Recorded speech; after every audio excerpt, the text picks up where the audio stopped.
Baik, assalamualaikum warahmatullahi wabarakatuh. Teman-teman, Bapak Ibu sekalian, mitra sinergi yang kami hormati, kami muliakan. Pada malam hari ini kami akan melakukan pengujian untuk mengecek unsur hara atau pH dari tanah Haji Baitur Rahman di wilayah Sapit, Kecamatan Suile, Kabupaten Lombok Timur. Ini tanah yang sudah kami ambil tadi di sawah beliau yang sedang ditanami dengan tomat. Baik, tanah ini sebagian akan kami taruh di satu tempat, yang satu lagi kami taruh di dalam air. Kemudian teman-teman, Bapak Ibu sekalian, di sini ada beberapa yang perlu kami kenalkan. Ini ada air biasa yang kami ambil di sumber mata air. Kemudian ini adalah alat penguji kesuburan tanah atau alat pengukur pH tanah.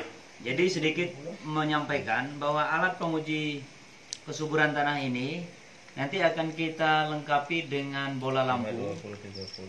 Kemudian kita akan cok atau colokan ke aliran listrik.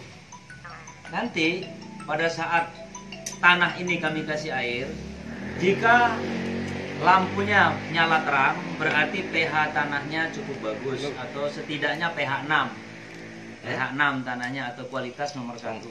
Tapi jika dia lemah, berarti pH tanahnya bermasalah. Bermasalah ada beberapa faktor. Yang pertama faktor dari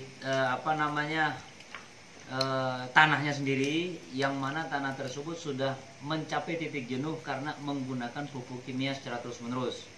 Kemudian di sini ada 2 gelas plastik yang kami isi tanah dari sumber yang sama. Ini tanahnya tadi kami ambil pada saat kami melakukan templot.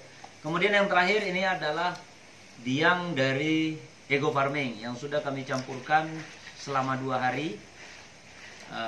Ini biang ini kami campurkan biangnya menggunakan air tetes tebu.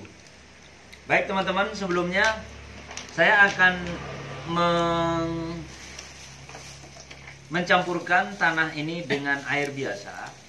Lalu kami akan melakukan pengujian. Akan kami lakukan pengujian untuk melihat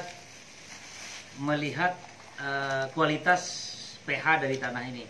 Jadi kita airi dengan air biasa untuk memenuhi unsur H2O-nya. Nah, ini sudah kami campur, teman-teman, Bapak Ibu mitra PT BES. Sudah kami campur tanahnya dengan H2O atau tanah. Selanjutnya kita akan lakukan pengujian. Baik, kita lakukan pengujian. Ini adalah alat pengukur pH tanah atau alat pengukur kesuburan tanah. Baik, jika nyalanya terang, berarti pH tanah ini masih bagus. Nah, dia nyala, ya, terlihat ya, dia nyala, tapi nyalanya lemah. Nyalanya lemah. Artinya, ini bisa jadi H2O-nya saja yang bisa membuat tanah ini atau tanaman yang berada di tanah ini subur. Jika tidak ada air yang penuh dengan mineral, maka kemungkinan tanahnya tidak subur. Lalu satu dari 2 tanah ini akan kami coba campurkan dengan Eco Farming. Ini biang Eco Farming kami campurkan. Ya, sudah. Kita campurkan dengan biang Eco Farming untuk melihat bahwa tanah yang subur ini mampu lebih subur lagi atau tidak. Ini termasuk tanah subur karena masih terlihat ada nyalanya. Nah, ini yang tidak kami campurkan dengan Eco Farming. Lalu kita lihat yang sudah kita campurkan dengan Eco Farming bagaimana kualitasnya.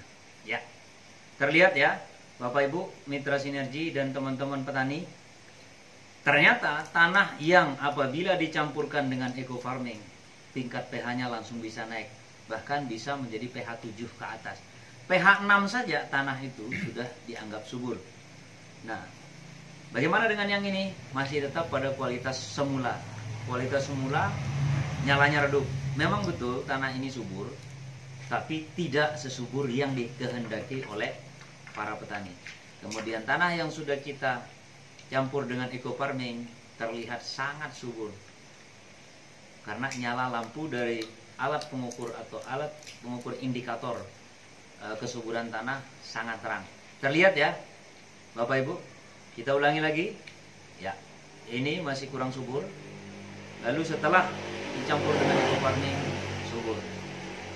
Baik teman-teman, pesan kami kepada teman-teman mitra sinergi dan para petani seluruh Indonesia, mari kita menuju kepada swasembada pangan dengan cara mulailah menggunakan eco farming.